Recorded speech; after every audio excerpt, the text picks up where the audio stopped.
வணக்கம் மக்களே, சூப்பரான ஒரு ஜாப் ஆஃபரோட தாங்க நான் உங்களை சந்திச்சிருக்கேன். யார் ப்ரொவைட் பண்ணுறா அப்படின்னு சொல்லி பார்த்தோன்னா ஐபிஎம் நிறுவனம். இவங்க தாங்க அசோசியேட் சிஸ்டம் இன்ஜினியர் அப்படின்ற ஒரு ரோலுக்கு ஃப்ரெஷர்ஸை ரெக்ரூட் பண்ணிட்டு இருக்காங்க. சரிங்களா? ஸோ லொக்கேஷன் அப்படின்னு சொல்லி பார்க்குறப்போ அவங்க பேன் இண்டியா தான் கொடுத்துருக்காங்க. எங்கே வேணாலும் ஒர்க் பண்ணுற மாதிரி இருக்கும் அப்படின்ற மாதிரி அவங்க சொல்லியிருந்திருக்காங்க. சரிங்களா?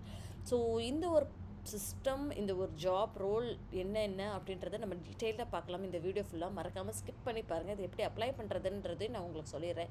என்னென்ன அவங்க எதிர்பார்க்குறாங்க எல்லாமே உங்களோட நான் ஷேர் பண்ணிக்கிறேன். அதுக்கு முன்னாடி என்னோடய சேனலை சப்ஸ்கிரைப் பண்ணாதவங்க ப்ளீஸ் சப்ஸ்கிரைப் பண்ணுங்கள். பிகாஸ் ரெகுலராக டெய்லி ஒரு நாளைக்கு 2 வீடியோஸ் நான் போட்டுட்ருக்கேன். யார் எங்கே ஒர்க் ப்ரொவைட் பண்ணுறாங்க.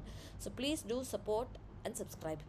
வாங்க வீடியோக்குள்ளே போகலாம். ஐபிஎம் என்ன பண்ணுறாங்க அப்படின்னா, அசோசியேட் இன்ஜினியர்ன்ற ரோலுக்கு ஃப்ரெஷர்ஸ், அதாவது 2024ஆம் ஆண்டு முடிக்கிறவங்க, 2025ஆம் ஆண்டு முடிக்கிறவங்கள ரெக்ரூட்மெண்ட் பண்ணிகிட்ருக்காங்க. இங்கே பாருங்கள், உங்கள் லொக்கேஷன் அப்படின்ற சொல்லியிருக்காங்க. மும்பை சொல்லியிருக்காங்க, நியூ டெல்லி, பூனே, சென்னை அண்ட் ஹைதராபாத். இந்த மாதிரி லொக்கேஷனுக்கு எல்லாத்துக்குமே தான் நாங்கள் வேலைக்கு ஆட்களை எடுத்துகிட்ருக்கோம் அப்படின்ற மாதிரி அவங்க சொல்லியிருந்திருக்காங்க. ஸோ ரோல் என்ன அப்படின்னா, associate system engineer. Experience level freshers. ஆனால் எலிஜிபிலிட்டி பேட்ச் 2022, 2023, 2024, 2025. ஸோ 4 இயர்ஸையுமே எக்ஸ்பீரியன்ஸ்டு எலிஜிபிள் பேட்ச் நீங்கள் அப்ளை பண்ணலாம் அப்படின்ற மாதிரி சொல்லியிருந்திருக்காங்க. சரிங்களா? ஸோ ஜாப் டைப் அப்படின்னு சொல்லி பார்த்தோன்னா ஃபுல் டைம் ஒர்க் பண்ணுற மாதிரி தாங்க இருக்குது. சேல்ரி 4 லட்சத்துலேருந்து 8 லட்ச ரூபா வரைக்கும் நீங்கள் எதிர்பார்க்கலாம். செம்ம சேல்ரிங்க. ஸோ ப்ளீஸ் அப்ளை பண்ணுங்கள். உங்களுக்கு வேண்டாம், இந்த வேலை எனக்கு வேண்டாம்ப்பா அப்படின்னு நினச்சிங்கன்னா உங்கள் ஃப்ரெண்ட்ஸோடையாவது தயவுசெய்து ஷேர் பண்ணுங்கள். யாராவது ஒருத்தவங்களுக்கு லைஃப் சேஞ்ச் பண்ணுற மொமெண்ட்டாக இருக்கும் இல்லையா? ஸோ ஐபிஎம் அசோசியேட் இன்ஜினியர் என்ன நீங்கள் பண்ண போகிறீங்க அப்படின்னு சொல்லி பார்த்தோன்னா, மோர் கைண்ட் ஆஃப் டிசைன் பண்ண போகிறீங்க, டெவலப் பண்ண போகிறீங்க. எதை அப்படின்னா சாஃப்ட்வேர் கைண்ட் ஆஃப் அப்ளிகேஷனை தான். சரிங்களா?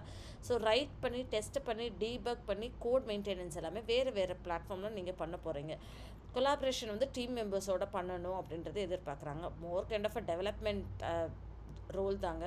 ஸோ எஸ்டிஎல்சி ப்ராசஸில் நீங்கள் இன்வால்வ்டாக இருக்கணும் அப்படின்ற மாதிரி சொல்கிறாங்க. சரி, என்ன ப்ரோக்ராமிங் லாங்குவேஜ் தெரிஞ்சிருக்கணும் அப்படின்றீங்கன்னா, ஜாவா தெரிஞ்சிருக்கலாம், C++, பைத்தன் ஆர் Node.js. இந்த 4ல் நல்லபடியாக ப்ரொஃபிஷியண்ட்டாக நீங்கள் இருக்கணுன்றது எதிர்பார்க்குறாங்க. ஜாவா, C++, பைத்தன், Node.js. சரிங்களா? அது போக நம்மளுடைய problem solving skills, analytical skills, இது எப்போவுமே எல்லா கம்பெனிஸுமே எதிர்பார்க்குறாங்க. லாஜிக்கலாக ஒரு ப்ராப்ளம் எப்படி அப்ளை பண்ணுறது, அதை நம்ம எப்படி ரிசால்வ் பண்ணுறது அப்படின்றது எல்லா கம்பெனியுமே எதிர்பார்க்குற ஒரு விஷயங்க. சரிங்களா? அது போக சாஃப்ட்வேர் டெவலப்மெண்ட் லைஃப் சைக்கிளோட ப்ராசஸஸ் என்ன அப்படின்றதும் எதிர்பார்க்குறாங்க. எக்ஸலண்ட் கம்யூனிகேஷன் ஸ்கில்லாகவும் இருக்கணும். டீம் ஒர்க் மெம்பர்ஸ் கூட நல்லபடியாக ஒர்க் பண்ணி இன்ட்ராக்ட் பண்ணணும் அப்படின்றது எதுக்குறாங்க. அதுக்கப்புறம் புதுசாக ஏதோ ஒரு டெக்னாலஜி வந்ததுன்னா அதை குவிக்காக நம்ம லேர்ன் பண்ணிவிட்டு அதுக்கேற்ற மாதிரி நம்ம அடாப்ட் ஆகிக்கணும் அப்படின்றதுமே எதிர்பார்க்கப்படுகிறது. சரிங்களா? ஸோ இதுதான் நான் உங்களுக்கு இன்றைக்கி ஷேர் பண்ணணுன்னு ஆசைப்பட்ட ஒரு ஜாப். நான் இதோட லிங்க் நான் டிஸ்கிரிப்ஷன் பாக்ஸில் லீவ் பண்ணுறேன். டெஃபினட்டாக போய் செக் பண்ணுங்கள். சரிங்களா? யாராவது ஒருத்தவங்களுக்கு ஃபார்வர்ட் பண்ணுங்கள். இல்லை உங்களுக்கு இல்லைனா கூட யாராவது ஒருத்தவங்க ஃபார்வர்ட் பண்ணுறேன். டெஃபினட்டாக ஹெல்ப்ஃபுல்லாக இருக்கும்.